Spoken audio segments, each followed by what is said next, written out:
तर विद्यार्थी मित्रांनो, आजचा आपला जो काही कृषी सेवक ह्या परीक्षेसाठी किंवा विद्यापीठ भरती असतील, तुमची सरळ सेवा एक्झाम असेल, तर त्यासाठी आपला जो काही ऍग्रीकल्चर पार्ट चाललेला होता, त्यामधला आज आपण एक चौथा टॉपिक पाहत आहे सॉइल सायन्सचा. तर या टॉपिक मध्ये आपण पाहणार आहोत मातीच्या कणांचे गुणधर्म आणि त्याची जमिनीची संरचना. तर हा टॉपिक्स आपण यामध्ये पाहणार आहोत. त्याच्यामध्ये आपण काय काय शिकणार आहे, तर त्याच्यामध्ये आपण शिकणार आहे मातीच्या कणांचे वर्गीकरण पाहणार आहोत. त्याचबरोबर मातीच्या कणांचे गुणधर्म पाहणार आहोत.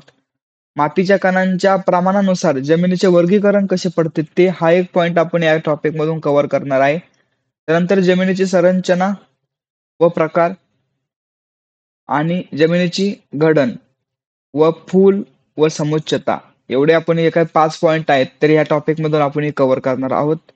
टॉपिक अतिशय सोपा आहे आणि अतिशय इम्पॉर्टंट देखील आहे. तर स्टार्ट करूया आपण आपल्या आजच्या टॉपिकला. त्यापूर्वी तुम्ही जर चॅनलवरती जर नवीन असाल तर चॅनलला सबस्क्राईब करून ठेवा आणि इथून पाठीमागचे लेक्चर आपल्या युट्यूब चॅनलवरती अवेलेबल आहेत. त्याचबरोबर तुम्हाला जर ह्या नोट्स पाहिजे असेल तर आपल्या टेलिग्राम चॅनलला तुम्ही जॉईन करू शकता. तर मातीच्या कणांचे वर्गीकरण हा पॉइंट आपण पाहणार आहोत. तर मातीच्या कणांचा आकार जो आहे तर तो मातीच्या स्वरूपाप्रमाणे वेगवेगळा असतो. तर आपण जर शेतामध्ये जर गेलो तर आपण जर माती पाहिली तर आपल्याला सगळी माती आपल्याला सारखीच दिसते का? नाही. तर त्या मातीचा जो काही आकार आहे तर त्याचा मातीचे जे काही कण आहेत त्याच्यावर मातीचा आकार हा बदलत असतो. मातीच्या मोठ्या आणि खडबडीत कणांच्या मातीला वाळू असे म्हणतात.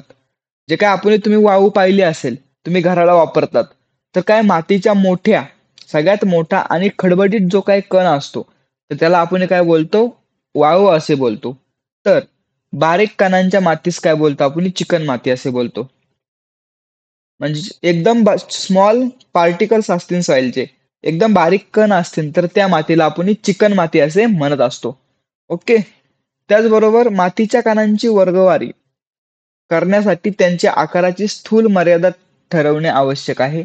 मातीच्या कणांचे वर्गीकरण कणांच्या आकारमानानुसार 4 वर्गामध्ये करता येते. तर ते वर्ग कोणते आहेत? कणांचे आकार. तर तुम्ही वाचताना तुम्हाला आठवत असेल की बाबा course soil, fine soil, silt soil आणि क्ले सॉइल हे 4 टाइप्स आहेत कणांचे आकार. हे मातीच्या कणांचे वर्गीकरण आपण पाहणार आहोत. तर जे काय आपली जाड वाळू आहे, जाड वाळू त्याला इंग्लिशमध्ये आपण काय बोलतो? Course soil. तर याच्यामध्ये याचा जो काही आकारमान आहे तर जाड वाळूचा आकारमान आहे 0.2 ते 2.0 मिलीमीटर इतका त्याचा काय आहे? आकारमान आहे. हे आकारमान तुम्हाला लक्षात ठेवायचे आहे. या 4 मधून एक आकारमान तुम्हाला परीक्षेला विचारण्यात येण्याचे चान्सेस आहेत. तर जे काय आपली जाड वाळू आहे तर त्याचा आकारमान किती आहे? 0.2 ते 2.0 इतका आहे. तरी यांचा शेरा काय असणार आहे? तर जाड वाळूला आपण यांनाच काय बोलतो? खडे असे म्हणतो. साहजिक आहे की खडेमध्ये काय येणार आहे? जाड वाळू येणार आहे. ते आपल्याला काय होतात? डोळ्यांनी दिसतात. त्याचबरोबर दुसरा प्रकार आहे बारीक वाळू. म्हणजे काय? बारीक म्हणजे काय? एकदम फाईन सॉइल. तर हिचा जो काही आकारमान आहे तर ते 0.02 ते 0.2 मिलीमीटर इतका असणार आहे. यांना आपण काय बोलतो? वाळू असे बोलतो. ते आपल्याला पण डोळ्यांनी दिसतात. त्यानंतर पोयटा म्हणजे काय? सिल्टचा आकारमान किती आहे? 0.002 ते 0.02 इतका आहे. हे सूक्ष्म आकारमान असतात आणि साध्या सूक्ष्मदर्शक यंत्रामधून आपल्याला काय दिसतात? ते आकार दिसतात आणि यांना आपण काय बोलतो? गाळ असे म्हणतो. त्याचबरोबर चिकन माती म्हणजे काय? तुमची क्ले सॉइल. क्ले सॉइल एकदम स्मॉल असते. जसा जो काय आकारमान आहे तर ते 0.002 पेक्षा पण लहान असतो. लेस दॅन 0.002. हे काय असतात? अतिसूक्ष्म असतात आणि यांना जर आपल्याला पाहायचं असेल तर शक्तिमान सूक्ष्मदर्शक यंत्रामधून हे काय असतात? आपल्याला दिसतात. यांना मृदा किंवा आपण काय बोलतो? चिकन माती असे म्हणतो. तर ह्या तुम्ही पिक्चर मध्ये तुम्ही पाहू शकता. इथे मध्ये तुम्हाला सगळे टाइप्स दिलेत. इथं पोयटा, त्याचबरोबर चिकन माती, अतिबारीक वाळू, बारीक वाळू, जाड वाळू आणि वाळू यांचे तुम्हाला काय दिलेलं आहे? ते पिक्चर मध्ये तुम्हाला दाखवलेले आहेत की कशा पद्धतीने हे कणांचे वर्गीकरण झालेले आहेत. तर तुम्हाला समजले? हा चार्ट आपल्याला इम्पॉर्टंट आहे मातीच्या कणांचे वर्गीकरण. त्याचबरोबर मोठे कण आणि बारीक कण हे एकत्रितपणे जमिनीमध्ये असतात. आता जमिनीमध्ये सर्व प्रकारचे कण उपलब्ध असतात. छोटे पण असतात, बारीक पण असतात. या कणांमध्ये पाणी आणि हवा खेळत असते. आपण याच्या पाठीमागच्या लेक्चरमध्ये पाहिलं होतं. काय होतात सॉइलमध्ये काय पाणी आणि हवा खेळत असते.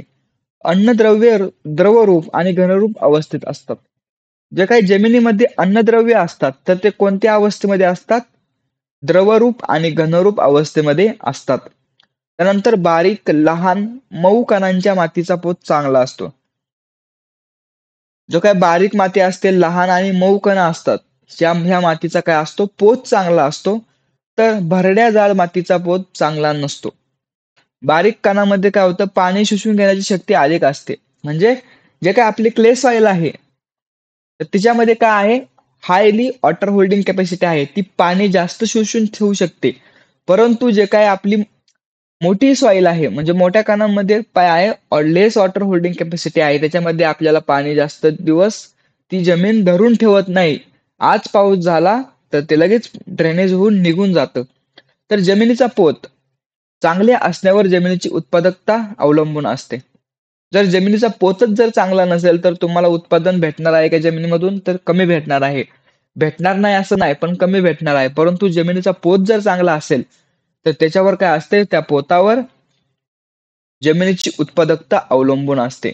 लहान वाळू किंवा रेती, कोयता किंवा गाळ यांच्या मिश्रणामुळे काय होते? जमीन भुसभुशीत तयार होते. मातीच्या कणांचा आकार, रासायनिक संरचना, खनिजता, भौतिक आणि रासायनिक गुणधर्म यांत काय आहेत? वेगवेगळ्या कणांनुसार फरक पडतो. जमीन वेगवेगळ्या मातीच्या कणांनी बनलेली आहे. या कणांवर जमिनीचे गुणधर्म आणि सुपीकता अवलंबून असते. ज्या जमिनीमध्ये खडे असतात, वाळू असते आणि रेतीचे प्रमाण अधिक असते, ती जमीन हलकी व नापीक असते. काय आहे? ज्या जमिनीमध्ये खडे, वाळू आणि रेतीचे प्रमाण काय असतात? जास्त असतात, ती जमीन काय आहे? हलकी व नापीक असते. ह्या उलट सूक्ष्म कणांची म्हणजे चिकण मातीचे कण जास्त प्रमाणात असतात, अशी जमीन काय असते? बारीक आणि सुपीक असते. लक्षात ठेवा, ज्या जमिनीमध्ये खडे, वाळू आणि रेतीचे प्रमाण जास्त असते ती जमीन हलकी आणि नापीक असते. आणि ज्या जमिनीमध्ये सूक्ष्म कणांची जमीन असते तर ती काय असते? जमीन भारी आणि सुपीक असते. जमिनीत वर नमूद केल्याप्रमाणे चारही प्रकारचे मातीचे कण कमी जास्त प्रमाणामध्ये आढळतात. त्यानुसार जमिनीचा पोत ठरवला जातो. जमीन कशी आहे हे ठरवले जाते, म्हणजे जमिनीचे वर्गीकरण पडतात. जमिनीत कणांचे प्रमाण किती आहे हे आजमावण्याच्या अनेक पद्धती आहेत. परंतु आंतरराष्ट्रीय मान्यता पावलेली मेकॅनिकल अनालिसिस ही महत्वाची पद्धत आहे. म्हणजे जे काही जमिनीमध्ये कण आहेत तर त्या कणांचे ज्या जमिनीमध्ये किती प्रमाण आहेत हे जर आपल्याला पाहायचं असेल तर त्यासाठी अनेक पद्धती उपलब्ध आहेत. परंतु आंतरराष्ट्रीय इंटरनॅशनल परमिशन भेटलेली एक महत्वाची पद्धत ती कोणती आहे? मेकॅनिकल अनालिसिस ही महत्वाची पद्धत आहे. ही पद्धती कणांचा आकार आणि खाली बसण्याचा वेग, सेटलिंग व्हेलॉसिटी यांवर काय आहे? डिपेंड आहे, आधारलेले आहे. निरनिराळ्या आकाराचे लहान अतिसूक्ष्म कण वेगवेगळे करता येतात. अशा रीतीने कणांच्या आकाराची प्रतवारी केल्यानंतर व त्यांच्या प्रमाणानुसार पोताचे विविध प्रकार पडतात. तर मातीच्या कणांचे गुणधर्म आपण पाहणार आहोत. एक एक पाहूया. तर पहिला आहे चिकन माती, म्हणजे काय? आपली क्ले सॉइल. तर चिकन मातीचे कण असतात, सूक्ष्म असतात. हे फक्त सूक्ष्मदर्शक यंत्रामधून आपल्याला काय असतात? दिसतात. खडकावर पाणी, वारा, उष्णता यांचा परिणाम होऊन हे कण काय होतात? बारीक कण बनतात.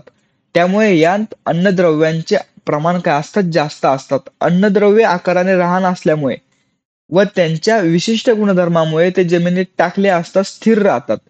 या मातीचे कण पाण्याचा संबंध आला की लिपलिपीत होतात, फुलतात आणि माती भिजली की चिकट बनते. आता तुम्ही चिकन माती पाहिलेली आहे सर्वांनी. त्याच्यामध्ये थोडं काही पाणी गेलं तर लगेच काय होतं? ती चिकट बनते. अशा मातीला हवा तो आकार देतो. म्हणजे काय? हवा कसा आकार देतो? की ती आपण ओल्ली केल्यानंतर ती जर सुकली तर ती काय होते? आकसते. त्याचबरोबर मोठ्या भेगा पडतात आणि काय होते? टणक बनते. पाण्यात काय? चिकन माती मिसळली की मातीचे कण निलंबित स्थितीत सस्पेन्शन स्टेजला राहतात आणि लवकर तळाशी बसत नाहीत. त्याचबरोबर कलिलाची विशिष्ट लक्षणं कोणती आहे? कोलायडल प्रॉपर्टीज चिकन मातीमध्ये आढळतात. काय विचारले त्यांनी? कोलायडल प्रॉपर्टीज कुठे आढळतात जर विचारलं तर त्याचं उत्तर आहे चिकन मातीमध्ये काय आढळतात? कोलायडल प्रॉपर्टी आढळतात. त्याचबरोबर जमिनीचे 2 कणांतील पोकळी लहान असली तरी सर्व कणांतील एकूण पोकळी काय असते, जास्त असते. त्यामुळे चिकण मातीमध्ये आपण पाठीमागे पाहिलं होतं की जी काही क्ले सॉइल आहे त्याच्यामध्ये हाय वॉटर होल्डिंग कॅपॅसिटी आहे, ती पाणी जास्त धरून ठेवते. तर चिकन मातीमध्ये तिच्या वजनाच्या 70 ते 80% पाणी धरून ठेवले जाते. किती आहे? चिकन मातीच्या तिच्या वजनाच्या 70 ते 80% पाणी काय केलं जातं, धरून ठेवलं जातं. ज्या जमिनीत चिकन मातीचे प्रमाण अधिक असते अशा जमिनीत पाणी लवकर मुरत नाही. म्हणजे त्या जमिनीत आपल्याला पाणी सुद्धा द्यायची जास्त गरज नाही, ती पाणी धरून ठेवते. आणि जमीन पाणी धरून ठेवते त्यामुळे हवा खेळती राहत नाही. ओलावा असताना ती चिकट बनते आणि ओलावा नाहीसा झाला की जमिनीला काय होतात, भेगा पडून ती टणक बनते. अशा जमिनीत आपल्याला काय होणार आहे, टणक जर बनली तर आपल्याला जर नांगरणी करायची असेल तर नांगरणी करणं आपल्याला जड जातं. मोकळी ढेकळं निघतात. मोठी म्हणजे तुम्ही जर नांगर फिरवला तर तुम्ही पाहता मोस्टली आपल्या शेतामध्ये तुम्ही जर पाहता तर नांगर फिरवला तर मोठमोठाली ढेकळे आपल्याला पाहायला भेटतात. तर ती आपली काय असते, क्ले सॉइल असते. अशा जमिनीत भारी जमिनी असे म्हणतात. अशा जमिनींची कॅटायन एक्सचेंज कॅपॅसिटी काय असते, जास्त असते. म्हणजे क्ले सॉइलची कॅटायन एक्सचेंज कॅपॅसिटी काय असणार आहे, आपली जास्त असणार आहे. त्यानंतर पोयटा म्हणजे काय, सिल्ट. तर पोयट्याचे जे काही कण आहेत ते किती आकारमानतेचा किती आहे आपण पाहिलं होतं, 0.02 ते 0.002 मिलीमीटर इतका आहे. त्याचबरोबर पोयटा हा वाळू व चिकण माती यांच्यामधली अवस्था आहे. पोयटा सिल्ट काय आहे, जे काय आपली वाळू आहे आणि क्ले सॉइल आहे, चिकण माती आहे, यांच्या मधली अवस्था कोणती आहे, पोयटा सिल्ट आहे. मातीच्या कणातील पोकळी पाण्याचा योग्य निचरा होऊन व हवा खेळती राहील इतपत मोठी असते. जे काय मातीचे कण असतात त्याच्यामध्ये जे काय पोकळी आहे, तर पोकळी किती असते, तर पाण्याचा योग्य निचरा होऊन हवा खेळती राहील इतपत मोठी असते. योग्य मर्यादेपर्यंत गाळात पाणी राहते आणि पिकांना आवश्यक असेल त्याप्रमाणे त्याचा पुरवठा होतो. ह्या सिल्ट मध्ये काय होतं की जे काही योग्य मर्यादेपर्यंत काय होतात, गाळा असतो, त्या गाळामध्ये काय होतं, पाणी साठून राहतं आणि पिकांना आवश्यक असेल त्याप्रमाणे त्याचा काय होतं, पुरवठा केला जातो. पोयटा मर्यादेपेक्षा जास्त कोरडा होत नाही किंवा त्यास भेगाही पडत नाही. जसं की क्ले सॉइल मध्ये सुकल्यानंतर भेगा पडायचे, तसं पोयटामध्ये कोरडा पण होत नाही आणि त्याच्यामध्ये जास्त भेगाही पडत नाही अथवा जास्त पाण्याने लिबलिबीत पण होत नाही. गाळामधून वाळूप्रमाणे वेगाने पाणी झिरपून जात नाही. त्यामुळे त्याच्यामध्ये थोडा गाळा असतो. कारण का गाळा कसा असणार आहे, कारण वाळू आणि चिकन माती यांच्या मधली अवस्था आहे कोणती, सिल्ट पोयटा. तर गाळामधून वाळूप्रमाणे वेगाने पाणी काय होत नाही, झिरपून जात नाही, ड्रेनेज होत नाही. त्यामुळे पोयटाची जमीन गाळाची बनलेली असते. रेताड किंवा हलक्या जमिनीत जमिनीच्या आवश्यक गुणधर्मांचा सुरेख समन्वय मळईच्या जमिनीत आढळतो. अशा जमिनीत वाळू, पोयटा व चिकन माती यांचे योग्य मिश्रण असते. हलक्या व भारी जमिनीचे दोष तिच्यात आढळत नाहीत. आणि ह्याच्या सिल्टमध्ये जर तुम्ही सेंद्रिय खतांचा भरपूर पुरवठा असला किंवा केला तर काय होते, आपली जमीन जी काय आहे तर ती उत्तम पिकाऊ बनते. त्यानंतर तिसरा आहे आपला बारीक व जाड वाळू. आता बारीक व जाड वाळू काय आहे, तर बारीक वाळू व जाड वाळू यांचे कण उघड्या डोळ्यांनी आपल्याला दिसतात, कारण ते काय असतात, जाड असतात. कणांचा आकार प्रमाणबद्ध नसतो, तो लहान मोठाही असू शकतो. काही कण छोटे असतात, काही कण मोठे असतात. प्रत्येक कण वेगवेगळे राहतात, एकमेकांना चिकटून राहत नाही, एकदम सुटसुटीत राहतात. तुम्ही वाळू पाहिली असेल, चिकटून राहतात का, नाही, कारण चिकटून कोण राहतं, क्ले सॉइल चिकटून राहते एकमेकांना, कारण ती चिकन माती आहे. तर हे काय, जे काय बारीक व जाड वाळू आहे यांचे कण एकमेकांना चिकटून राहत नाही. गडन सुलभता कमी असते अथवा अजिबातच नसते. दोन कणांतील पोकळी मोठी असल्यामुळे त्यात पाणी काय होतं, धरून ठेवले जात नाही. जे काय आपले दोन कण आहेत तर त्याच्यामध्ये जे काय पोकळी आहे त्याच्यामध्ये जे काय स्पेस आहे तर ते जास्त असतं, त्याच्यामुळे पाणी लवकर निचरा होऊन जातं. पाणी निचरा होऊन गेल्यानंतर काय होतं की आपल्याला त्याच्यामध्ये पाणी धरून ठेवताच येणार नाही, कारण जसं की आपण क्ले सॉइल पाहिली किंवा सिल्ट पाहिली, त्याच्यामध्ये थोडा गाळ असतो, त्याच्यामध्ये माती पाणी त्याच्यामध्ये धरून ठेवलं जातं. परंतु याच्यामध्ये पोकळीमध्ये जास्त अंतर असल्यामुळे काय होतं, याच्यामध्ये पाणीच राहत नाही. तर वाळूमय जमिनीत तिच्या वजनाचे केवळ 30% पाणी राहते. जे काय बारीक व जाड वाळू आहे किंवा वाळूमय जमीन आहे तर तिच्या वजनाच्या केवळ 30% पाणी काय राहत असतं, या जमिनीमध्ये धरून ठेवत असतं. पावसाचे किंवा ओलतीचे पाणी लवकर झिरपून जाते, म्हणजे पाण्याचा निचरा जास्त प्रमाणामध्ये होतो. जे काही पाऊस जर झाला किंवा एखाद्या ओलतीचे पाणी असेल तर ते काय होतं, ते जमिनीमधून लवकर झिरपून जाते, ते जमिनीमध्ये राहत नाही. म्हणजेच काय आहे, तर याच्यामध्ये पाण्याचा निचरा जास्त प्रमाणामध्ये होतो. त्यामुळे खतामधून आपण अन्नद्रव्य झिरपून जातात. म्हणजे काय, आपण जर खत टाकलं, नायट्रोजन, फॉस्फरस, पोटॅशियम जर दिला, तर तो जास्त दिवस म्हणजे जमिनीमध्ये राहत नाही. कारण का, तर त्याचा लगेच लिचिंग होऊन जातं, निचरा होऊन जातं. जमिनीत कणांची पोकळी मोठी असल्यामुळे पोकळीत हवा खेळत राहते. पोकळी आता कणांमध्ये पोकळी जास्त मोठी आहे, त्याच्यामुळे त्याच्यामध्ये काय हवा खेळती राहते. कण एकमेकांना चिकटून राहत नसल्यामुळे वाऱ्यामुळे त्यांची धूप होते आणि कणांचे विघटन हळूहळू होत असल्यामुळे पिकांना फार थोडा अन्न पुरवठा होतो. धूप झाल्यामुळे काय होतं, त्याचे विघटन होतं कणांचं आणि त्याच्यामुळे पिकांना जो काही अन्न पुरवठा होत असतो, तर तो एकदम थोड्या फार प्रमाणामध्ये होत असतो. त्यानंतर अन्न पुरवठा योग्य प्रमाणे होत नसल्यामुळे पिकांची काय होणार आहे, वाढही चांगली होत नाही. अशा जमिनीमध्ये काय आहे, सेंद्रिय व रासायनिक खते घातली तर योग्य तो अन्न पुरवठा केला तर पिके चांगली येतात, अन्यथा येत नाहीत. ओके. त्याचबरोबर मातीच्या कणांचे प्रमाणानुसार जमिनीचे वर्गीकरण, आपला जो काही तिसरा पॉइंट आहे, तर त्याच्यामध्ये आपण काय पाहणार आहोत, मातीचे जे काही कण आहेत तर त्या कणांच्या प्रमाणानुसार आपल्या जमिनीचे वर्गीकरण पडलेले असतात. तर ते आपण पाहूया. तर हा जो काही चार्ट आहे, हा जे काही पोताचा वर्ग, त्यानंतर कणांचे अंदाजे प्रमाण किती असतात, वाळूमध्ये किती असतो, कोयटा सिल्ट मध्ये म्हणजे सँड सिल्ट क्ले, हे 3 टाइप्स आहेत आणि त्याचे गुणधर्म कोणते आहेत ते पाहूया. तर पहिला आपला वर्ग आहे वाळूसर बरड जमीन म्हणजे कोर्स सँडिलोम. कोर्स सँडिलोम मध्ये किती असते, वाळू किती असते, म्हणजे कोर्स सँडिलोम मध्ये सँड किती असते, 70 ते 80% असते. त्याचबरोबर सिल्ट किती असते, 10 ते 20% असतो आणि क्ले किती असतो, 0 ते 10% इतका असतो. तर त्याचे गुणधर्म काय असणार आहे, अत्यंत खरखरीत, मातीचे कण एकमेकांना चिकटून राहत नाही. त्याचबरोबर सँडिलोम मध्ये सँड किती असणार आहे, 50 ते 70, सिल्ट 10 ते 20 आणि क्ले किती 10 ते 20 असणार आहे. तर जे काय आपण इथं काही कोर्स सँडी पाहत आहे, तर सँडी मध्ये काय असणार आहे, जे काय सँड आहे तर त्या सँडचे प्रमाण जास्तच असणार आहे. ओके. ज्याच्यामध्ये क्ले जास्त आहे त्याच्यामध्ये क्लेचं प्रमाण जास्त असणार आहे, ज्याच्यामध्ये सिल्ट असणार आहे. अशा पद्धतीने तुम्हाला लक्षात ठेवता येईल. त्याचबरोबर काय आहे, सँडी क्ले मध्ये काय आहे, सँडचं प्रमाण 50 ते 60% आहे. त्याचबरोबर सिल्टचं 10 ते 20% आहे आणि क्लेचं 20 ते 30% प्रमाण असणार आहे. त्याचे गुणधर्म काय आहेत, सँडी क्ले हे चिकट असते, खरखरीत मातीच्या गोळ्यास आकार देतो. त्याचबरोबर क्लेलोम मध्ये सँडचं प्रमाण 20 ते 30%, सिल्टचं प्रमाण 50 ते 60% आणि क्लेचं प्रमाण 20 ते 30% असणार आहे. जे काही क्लेलोम आहेत तर ते ओल्या स्थितीत लोण्यासारखा मऊ आणि हाताचा आपण जर घेतला तर चिकटत नाही. त्याचबरोबर पाचवा आहे क्लेलोम मध्ये सँडचं प्रमाण किती आहे, 20 ते 40%, सिल्टचं प्रमाण 20 ते 30% आणि क्लेचं प्रमाण 30 ते 50% इतका असणार आहे.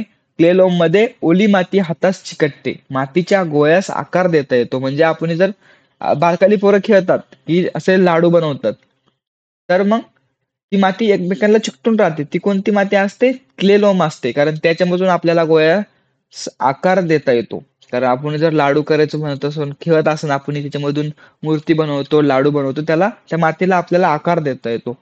त्याचबरोबर 6वा क्ले मध्ये सँडचं प्रमाण 5 ते 20% असतं, सिल्टचं प्रमाण 20 ते 30% असतं आणि क्लेचं प्रमाण 50 ते 70% असतं. ही माती अत्यंत चिकट असते, मातीच्या गोळ्यास कोणताही आकार देता येतो. म्हणजे याच्यापासून आपण कुठलीही मूर्ती बनवू शकतो, काहीही बनवू शकतो, याच्यामध्ये आकार देता येतो. ओके. त्यानंतर जमिनीतील मातीच्या कणांचे प्रमाणानुसार जमिनीचे वर्गीकरण करण्याची सर्वात सोपी आणि योग्य पद्धत म्हणजे कोणती, त्रिकोणी पद्धत होय. तर त्रिकोणी पद्धत ही अशा प्रमाणे असते. ओके. त्यानंतर जमिनीची संरचना व प्रकार, जमिनीचे काय पाहिजे आपल्याला, संरचना व प्रकार पाहायचा आहे. तर मातीच्या कणांना विशिष्ट परिणाम आणि आकार असतो, बरोबर आहे. मातीचे जे काही कण असतं तर त्याला विशिष्ट परिणाम आणि आकार असतो. त्याला जमिनीचा पोत म्हणजेच काय, जमिनीचा पोत म्हणजे काय, तर सॉइल टेक्स्चर्स असे म्हणतात. ओके.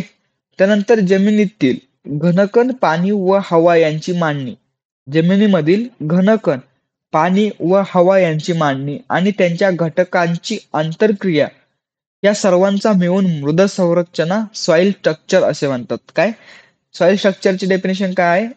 जमिनीतील घनकण, पाणी व हवा यांची मांडणी आणि त्या घटकांची आंतरक्रिया या सर्वांचा मिळून मृद संरचना म्हणजे सॉइल स्ट्रक्चर असे त्याला आपण काय बोलतो म्हणतो. तर आता आपण पाहूया तक्ता 1 पाहूया. त्याच्यामध्ये आपल्याला काय पाहायचं आहे की मातीच्या कणांचा आकार आणि त्याच्या भौतिक समुच्चय म्हणजे फिजिकल प्रॉपर्टीज, भौतिक समुच्चय यानुसार जमिनीची संरचना आणि त्याचे परिणाम काय होतात ते पाहणार आहोत. तर पहिला आहे आपला plate like structure. Plate like structure मध्ये काय आहे, ज्याच्यामध्ये काही प्लेट लाईक स्ट्रक्चर मध्ये कणांचा आकार जो असतो तो 1 ते 5 मिलीमीटर इतका असतो. याच्यामध्ये याचं स्पष्टीकरण काय माहिती घेण्यासाठी, तर जी काय आपल्याला थाया असतात ह्या प्लेट लाईक स्ट्रक्चर मध्ये सगळ्या प्लेट आहेत तर त्या एकमेकांवर रचल्याप्रमाणे आपल्याला दिसतात. ह्या तुम्हाला पहिल्या पिक्चर मध्ये दिसत असेल, एकावर एक प्लेट ठेवलेली आहे असं तुम्हाला त्याचा काय दिसतो, आकार दिसतो. त्याला आपण काय बोलतो, प्लेट लाईक स्ट्रक्चर असे बोलतो. त्यामधून पाणी हळूहळू झेपते, जमिनीच्या कोणत्याही थरात आढळते. कधी कधी खडकापासून उगम होतो आणि हे कुठे आढळते तर जमिनीच्या सर्वसाधारण जमिनीच्या ए थरामध्ये, ए हॉरिझॉन मध्ये काय भेटतात आपल्याला, प्लेट लाईक स्ट्रक्चर सापडतात. त्याचबरोबर prism like structure. Prism like structure कशाने दिसतो, प्रिझमने दिसतो. त्याचं किती असतं कणांचा आकार, 10 ते 50 मिलीमीटर इतका असतो. या ठिकाणी काय आहे, उभ्या अक्षावर मातीच्या कणांची रचना होते. हा जो काय आपल्याला उभा दिसलेला आहे, उभ्या अक्षावर काय होतं, मातीच्या कणांची रचना होते व त्यामुळे त्रिकोणाकृती स्फटिकासारखी ढेकळे तयार होतात, प्रिझम सारखे. त्याचा काय पृष्ठभाग जो असतो तो सपाट असतो, स्तंभाकार पृष्ठभाग गोलाकार असतो, अथवा बहुधा वाळवंटी प्रदेशातील जमिनीमध्ये हा काय असतो, प्रिझम लाईक स्ट्रक्चरचे आपल्याला पाहायला भेटतात. तर हा जमिनीच्या कुठल्या थरामध्ये सापडतो, तर बी हॉरिझॉन मध्ये हा काय होतो आपल्याला सापडतो. त्याचबरोबर कॉलमनार ब्लॉक लाईक स्ट्रक्चर. आता कॉलमनार ब्लॉक लाईक स्ट्रक्चर कशाने दिसतो, कॉलमने दिसतो. म्हणजे ह्याचा आकार किती आहे कणांचा, 5 ते 50 मिलीमीटर इतका असणार आहे. तर हा काय आहे, घनाकार ठोकळ्यावाने दिसतो, सुपारी सारखी ठोकणे, कण ठोकळे यांच्यासारखी दिसतो. कण एकमेकांवर उभ्या स्तंभात रचलेले असतात. या पिक्चर मध्ये तुम्हाला पाहायला भेटत असेल की कण जे आहेत तर ते उभ्या स्तंभासारखे तिथं काय आपल्याला रचलेले असतात. कणांचे टोके जे काय असतात ते मऊ असतात व गोलाकार असतात. इथे पहा तुम्ही गोलाकार दिसत आहेत.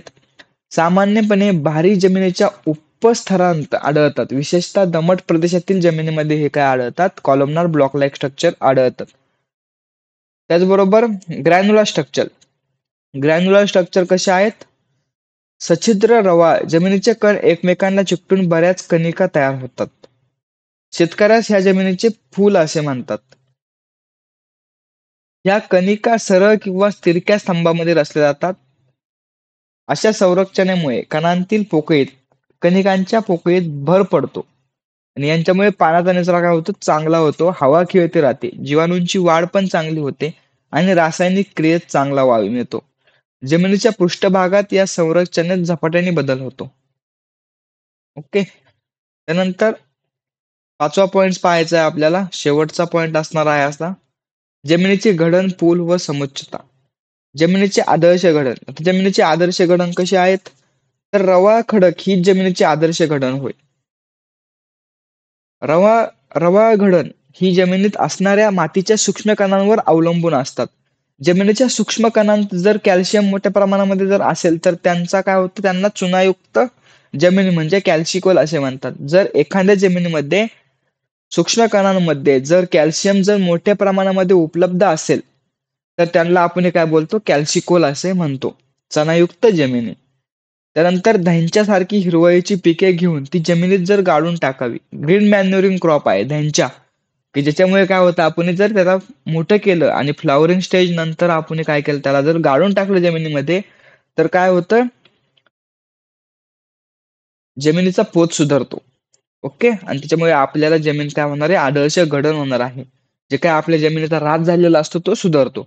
मग काय सांगितलं यांनी, धेंच्यासारखी हिरवळीची पिके घेऊन ती जमिनीमध्ये गाडून टाकावीत आणि काय करावी, योग्य वेळी त्याची मशागत करावी आणि क्वचित प्रसंगी हेक्टरी 2 ते 5 टन जिप्समचा वापर करावा. याच्यामुळे काय होतं, आपल्या जमिनीचा पण पोत सुधारतो, सॉइलचा पीएच मेंटेन होतो.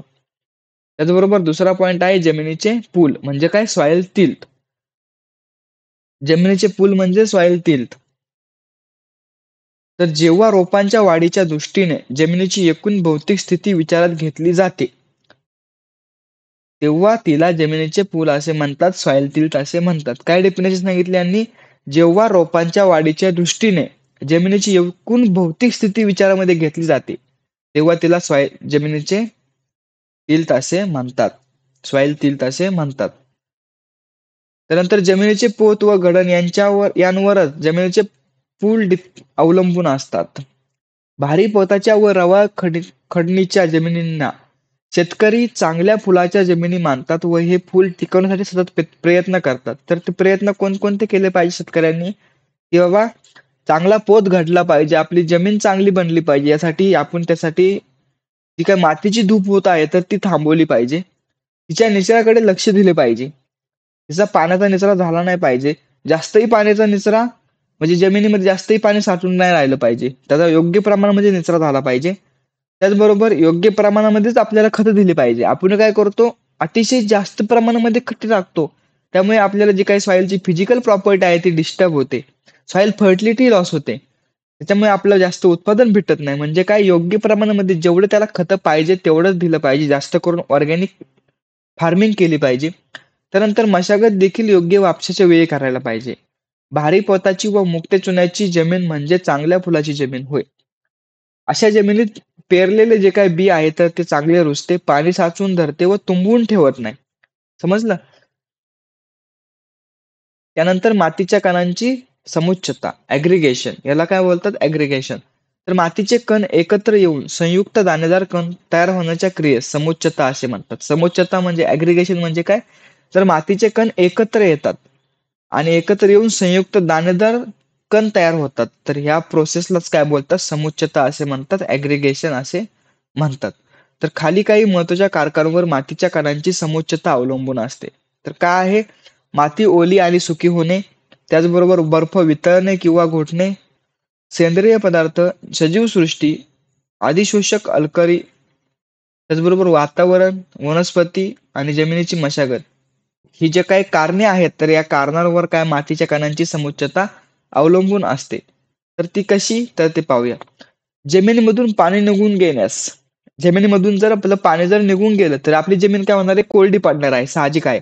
आणि त्यामुळे काय होतं, ही ती सच्छिद्र बनते आणि तिच्यामध्ये हवा खेळते राहते. ओके. त्याचबरोबर उलट जमिनीत पाणी असण्यास, जमिनीमध्ये जर पाणी जर असलं तर तिच्यामधील हवा काय होते, निघून जाते, पाणी राहतं. ह्या क्रिया वारंवार घडल्यास जमिनीची काय होते, समुच्चता बिघडते. पहिला पॉईंट झाला. म्हणजे माती ओली होणे किंवा सुकी होणे, जमिनीमध्ये पाणी थांबणे किंवा पाणी निघून जाणे, हा पहिला पॉईंट समजला. त्याचबरोबर जमिनीत पाणी असते, थंडीमुळे त्याचे बर्फ बनतो. जमिनीमध्ये जर पाणी जर असेल तर काय होतं, थंडीमुळे त्याचा काय होतं, बर्फ बनतो. जमिनीचे तापमान वाढले की त्या बर्फाचं काय होणार आहे, परत पाणी होणार आहे. जसं की आपण फ्रीज मधून बर्फ काढला, उन्हात ठेवलं, त्याचं पाणी होऊन जाणार आहे. ह्या दोन्ही क्रियामुळे समुच्चता बिघडते. त्यानंतर सेंद्रिय पदार्थ काय कारण, त्याचं कारण काय म्हणतं, तर जमिनीमध्ये सेंद्रिय पदार्थ टाकल्यामुळे जमिनीची काय होते, सच्छिद्रता वाढते.